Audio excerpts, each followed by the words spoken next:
Call the member for Jagga. Thank you, Deputy Speaker. A strong democracy depends on a strong and independent media. It depends on journalists who investigate, who scrutinise, who ask difficult questions. It depends on Australians having access to reliable information about their communities, their governments and the world around them. It depends on our ability to sustain professional journalism in an information environment that is increasingly fractured and under pressure. And this is something that is very close to my heart. I began my working life as a journalist at community radio, as well as at our national broadcasters, SBS and the ABC. And so I know there's a mountain of work that goes into producing journalism that people can trust. The phone calls you make, checking sources, reading documents, challenging claims, and making sure that what you put to air or to print can be backed up. And that work matters. In our current information environment, misinformation and disinformation can spread around the world in seconds. Social media algorithms amplify the most provocative content with no regard for accuracy. And at the moment, artificial intelligence is making it increasingly easy to produce convincing false information, images, audio and video. In this environment, we need to support journalism that helps Australians to distinguish fact from fiction. We need to fund journalism that helps Australians to distinguish fact from ideology. Over the past 2 decades in Australia, the business model that has traditionally funded our journalism has been fundamentally disrupted. As digital platforms, the majority of them run by giant companies from overseas who have scant regard for Australian communities or Australian democracy, have increasingly sucked our attention. And so too have they sucked advertising revenue away from local news organisations. As these platforms have been growing and increasingly capturing advertising revenue, they have also used traditional Australian media outlets for content. They've made our information environment poorer, and they've contributed to misinformation and disinformation in our communities. And so it is entirely appropriate that these platforms make a genuine contribution to addressing those problems. Deputy Speaker, together these bills reinforce the News Media Bargaining Code and they support the sustainability and diversity of Australian journalism.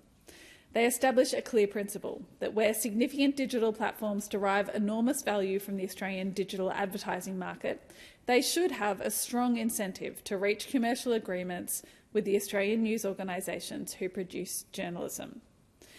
From 1 January 2025, the News Bargaining Incentive will apply a charge equivalent to 2.75% of Australian digital advertising revenue earned by significant search and social media services.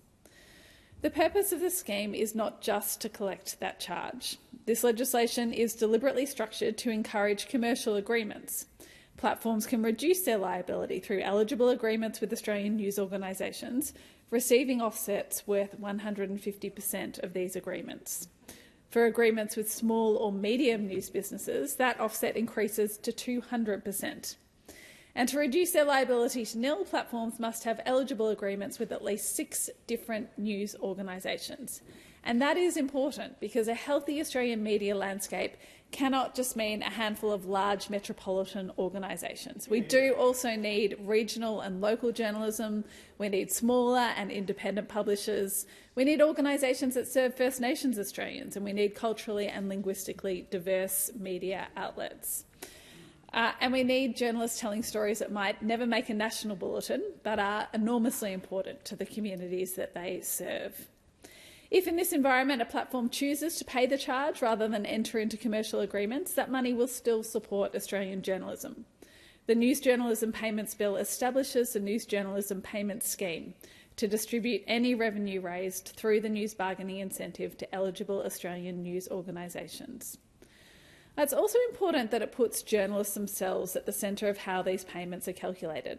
Eligible organisations will receive payments based on the number of journalists they employ, including freelancers. So that includes journalists, photojournalists, videographers, data and visual journalists, editors, producers, all of those directly involved in producing core news content. The more journalists an organisation employs, the greater its payment. There is also a 20% uplift for journalists working in regional and remote Australia, and for those organisations that do serve diverse communities, including First Nations and culturally and linguistically diverse Australians. And I do want to reiterate that this is a really important feature of this scheme, because our government understands that local journalism matters and that diverse voices matter.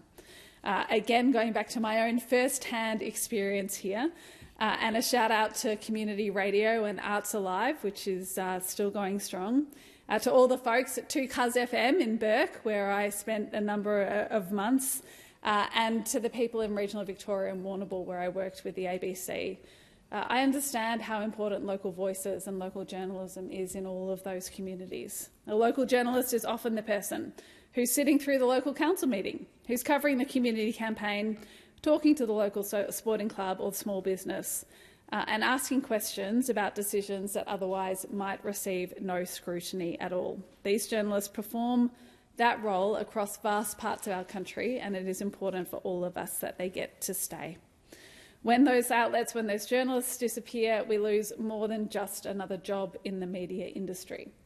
We lose knowledge, we lose scrutiny, and we lose someone whose job it is to ask questions on behalf of their community.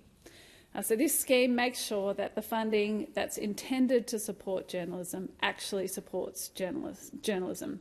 As I said, recipients will have obligations to maintain their journalist workforce in respect to the payments they receive across the relevant period. And we've also allocated 5% of any revenue raised through the news bargaining incentive to a separate grants program supporting small publishers and startups to build their businesses and produce news for their local communities. And I'm sure this will continue to be a focus for government as we continue to support a diverse media environment. Deputy Speaker, as I said, these reforms come at an incredibly important time for journalism and for our communities. We do now have access to more information than we have at any point in human history, but more information too often does not mean better information. A false claim can reach hundreds of thousands of people before a journalist has made a phone call, checked the facts, spoken to an expert or verified a source. As I said, the systems through which we currently receive our information too often reward what is provocative, what is divisive, not necessarily what is engaging, what is accurate. Many of the large platforms where we now receive our information from drive based on reach and eyeballs, not based on quality of information. And they have little regard for the consequences for our communities and our country of them spreading misinformation and disinformation. The algorithm is driven by maximising profit, and there is no thought to the consequences for our democracy. But democracy relies on people having access to reliable information. It relies on Australians being able to understand the decisions being made by governments and others, to scrutinise those decisions and to ultimately make an informed choice at the ballot box.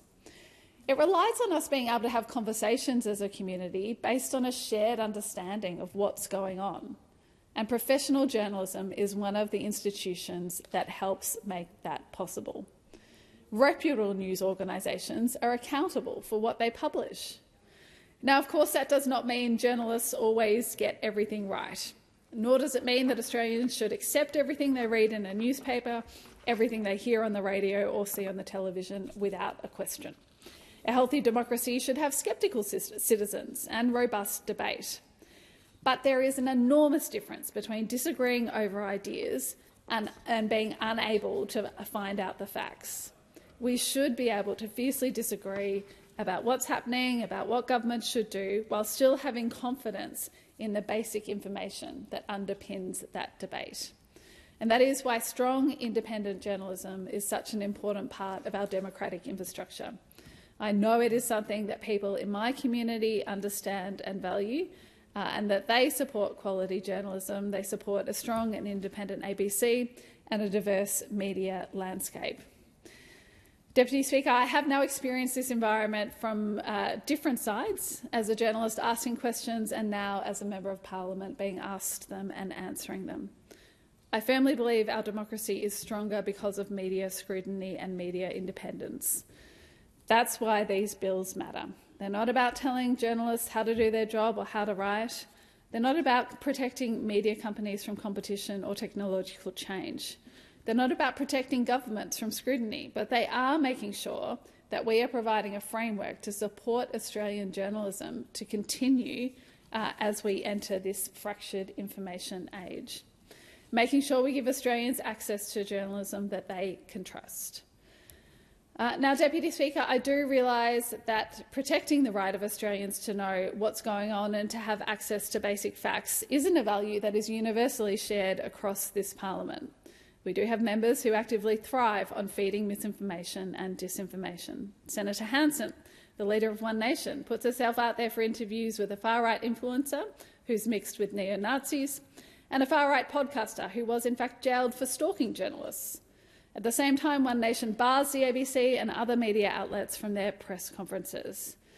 It's just another way that Senator Hanson treats Australian people with disdain. She doesn't even respect them enough to be subject to scrutiny and to stand up to mis and disinformation, running on the politics of fear and division with no consideration of how we build our communities, how we share our stories, and how we make sure that we all understand what's happening around us. Deputy Speaker, this government recognises the value that journalism creates. We support local, regional, independent and diverse news organisations. We do want to make sure that we continue to have journalists in our communities, our courts and in our parliaments asking questions and establishing facts. Our democracy is precious. We protect it through strong institutions, free and fair elections, an independent judiciary and an engaged community. And we also protect it through a strong, diverse and independent media. At a time when misinformation and disinformation are becoming easier to produce, faster to spread and harder to identify, that work is vital. These bills support the people who do that work and help ensure Australian journalism remains strong and sustainable into the future.